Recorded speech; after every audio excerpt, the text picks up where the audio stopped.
All right, well, Kirk Magleby, you are the executive director of Book of Mormon Central.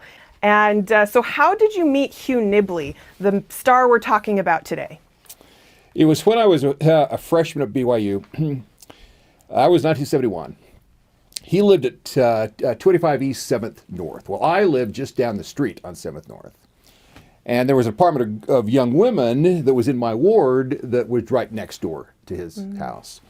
So I was just walking by his house on a fairly regular basis. We all knew that was his house. It was a famous place. And then one day, I was down about 2 or 3 blocks to the south of that, and there was this little ice cream stand. And lo and behold, Hugh Nibley drives up in an old beat-up Volkswagen Beetle. And all these kids start piling out of this Volkswagen. And that was the very first time I laid eyes on this famous Hugh Nibley.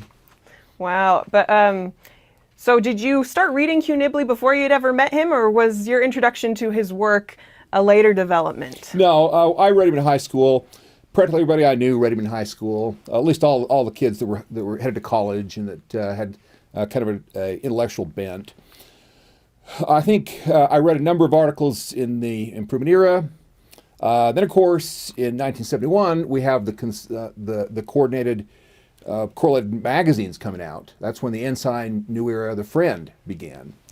And the editor of the New Era was Brian Kelly, and he was in my ward. And so he would bring us a steady stream of just neat new stuff, things that he wasn't able to publish, things he was able to publish. And Brian Kelly published a lot of Nibley in the New Era. I'm not sure that would happen today, but back in the early 70s, it was considered de rigueur for the young people of the church to have this kind of intellectual stimulation. I think that was my first introduction to Nibley. I read the World of the Jaredites, Lehi in the Desert. That was, I think, the first book I read all the way through from Nibley, and I was hooked. I really liked. I ended up having a personal collection of Nibley that got me through high school. What, if you were to describe and summarize, how would you say Nibley's influenced your life overall? It has been profound. The more I've come to know this man, the more I've wanted to be like him. In addition, Hugh Nibley was really influential on your life, but how was he influential on your peers, your contemporaries? Well, everybody I knew was a big fan of Hugh Nibley. We used to talk about Nibley sightings at BYU. We had a fun relationship while I was a research assistant for Paul Chessman in the old Joseph Smith building. And Nibley's office is right down the hall. And there was a steady stream of people that wanted to come and visit Hugh. In fact, it got so bad that the faculty had to start protecting him, and the secretaries in the department tried to protect him because he was just so important. The work he was doing was so important. And there was kind of this notion, don't interrupt him. Let him just continue to do what he's doing. His worldview was at a higher level. He was not materialistic. He did not care one bit about influence or prestige or eminence or keeping up with the Joneses or just sort of his public persona.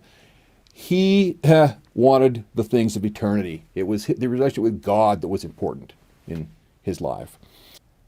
We viewed Hugh Nibley almost at that same level as a prophet among us.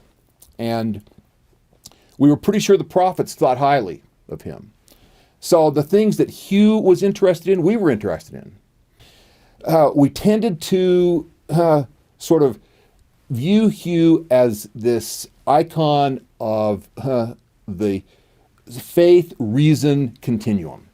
That here was a man who had lived contemporary with us, but had somehow gone beyond the limits of just mere mortality.